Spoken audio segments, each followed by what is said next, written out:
Zikir bersama sesudah salat 5 waktu dipimpin oleh imam, sesudah salat Jumat juga, ini bid'ah. Mengapa bid'ah? Karena tidak terkenal, tidak ada pada zaman Nabi SAW. Ibnu Abbas radhiyallahu taala anhuma mengabarkan bahwa ada suara keras sesudah salat. Itu Nabi SAW litta'lim, untuk mengajarkan para sahabat dalam masa yang singkat. Orang yang paling alim tentang hadis atau ahli hadis besar seperti Al-Imam Asy-Syafi'i rahimahullahu taala mengatakan seperti itu.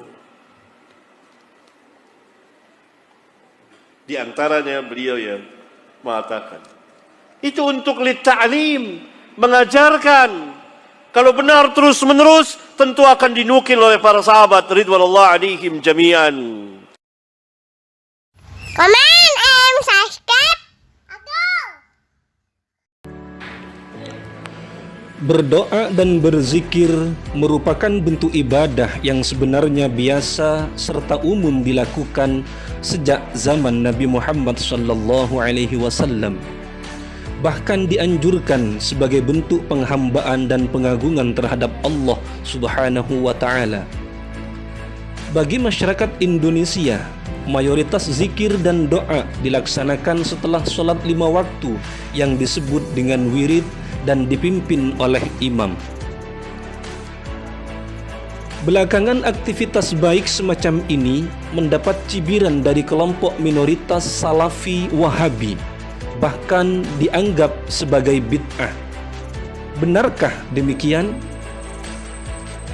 Sebelum menjawab dan menguraikan lebih jauh mengenai persoalan di atas, perlu diketahui bersama bahwa di antara waktu mustajabah adalah setelah sholat 5 waktu, sebagaimana hadis riwayat At-Tirmidzi berikut ini. Wasu'ilan Nabiyyu sallallahu alaihi wasallam ayyud du'a'i asma'u ay aqrabu ilal ijabah, qala jawfal laili wa duburas salawatil maktubah. Rasulullah sallallahu alaihi wasallam ketika ditanya perihal doa yang paling didengar, yaitu doa yang paling dekat dengan ijabah, beliau menjawab, doa di tengah malam dan setelah sholat 5 waktu. Hadis riwayat Imam At-Tirmidzi. Selanjutnya, mari kita simak beberapa hadis dan dalil di bawah ini agar tidak terjebak dengan anggapan bid'ah. Karena wirid berjamaah dengan suara keras selesai sholat merupakan sunnah Rasulullah sallallahu alaihi wasallam, sebagaimana hadis riwayat Imam Tabrani berikut ini. Kana Rasulullah sallallahu alaihi wasallam idza sallama min salatihi yaqulu bi sawtihi al-a'la, la ilaha illallah wahdah la syarika lah, lahul mulku wa lahul hamdu wa huwa ala kulli syai'in qadir. لا حول ولا قوة إلا بالله ولا نعبد إلا إياه له النعمة وله الفضل وله الثناء الحسن لا إله إلا الله مخلصين له الدين ولو كره الكافرون. Rasulullah sallallahu alaihi wasallam apabila selesai salat, beliau membaca dengan suara yang sangat lantang, La ilaha illallah wahdahu la syarika lah, lahul mulku wa lahul hamdu wa huwa ala kulli syai'in qadir. La hawla wa la quwwata illa billah wa la na'budu illa iyyah. Lahun ni'matu wa lahul fadl wa lahul thana'ul hasan. La ilaha illallah mukhlishina lahuddin walau karihal kafirun. Selanjutnya ada hadis sebagai berikut ini. Inna raf'as sawti bidzikri hina yansarifun nasu minal maktubah kana ala ahdi Rasulillah sallallahu alaihi wasallam. Wa qala Ibnu Abbas kuntu a'lamu idzan sarafu bidzalik idza sami'tuhu. Sesungguhnya mengeraskan bacaan zikir setelah para sahabat selesai melakukan sholat wajib sudah ada sejak masa Nabi Muhammad sallallahu alaihi wasallam. Ibnu Abbas berkata, saya mengetahui yang demikian setelah mereka melakukan sholat wajib dan saya mendengarnya. Hadis riwayat Bukhari nomor 796.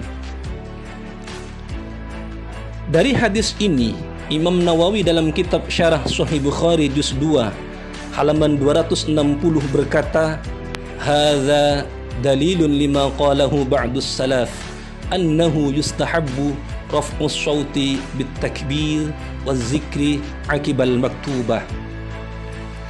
Riwayat ini adalah dalil sebagian ulama salaf mengenai disunnahkannya mengeraskan suara bacaan takbir dan zikir setelah sholat maktubah atau sholat wajib. Imam Al-Mubarakfuri dalam kitab Syarah Miskatul Maswabih juz 3 halaman 315 berkata, anjuran mengeraskan suara dengan takbir dan zikir setelah sholat wajib adalah pendapat yang unggul menurut saya berdasarkan riwayat Ibnu Abbas di atas. Adapun berdoa bersama yang dipimpin oleh imam juga selesai zikir berdasarkan hadis berikut. An Habib bin Maslamah Al-Fihri wa kana mujabad da'wah radhiyallahu an qala sami'tu Rasulullah sallallahu alaihi wasallam yaqul la yajtami'u qaumun muslimuna fayad'u ba'duhum wa yu'minu ba'duhum illa istajaballah du'aahum. Dari Habib bin Maslamah Al-Fihri radhiyallahu an, ia adalah seorang yang dikabulkan doanya, berkata, saya mendengar Rasulullah sallallahu alaihi wasallam bersabda, tidaklah berkumpul suatu kaum muslim yang sebagian mereka berdoa dan sebagian lainnya membaca amin, kecuali Allah mengabulkan doa mereka. Hadis riwayat Imam At-Tabrani. Pak Kiai, zikir itu setelah sholat ada apa enggak? Ya ada. Zikir, ngaji, apa ada. Lalu terus, cuma katanya enggak boleh nyaring. Siapa yang bilang enggak boleh? Katanya Imam Syafi'i yang enggak boleh nyaring. Loh, di mana Imam Syafi'i melarang nyaring zikir?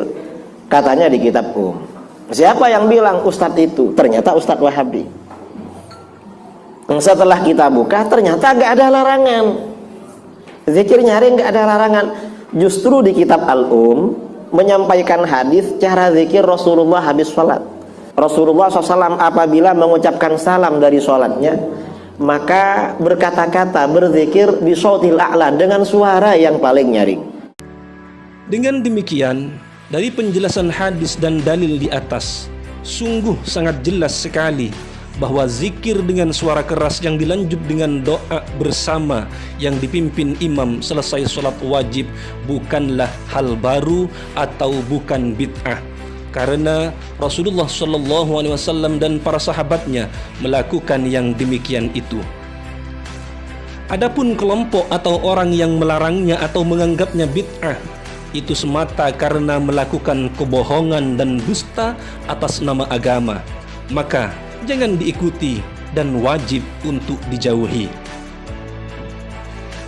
Demikian, semoga bermanfaat.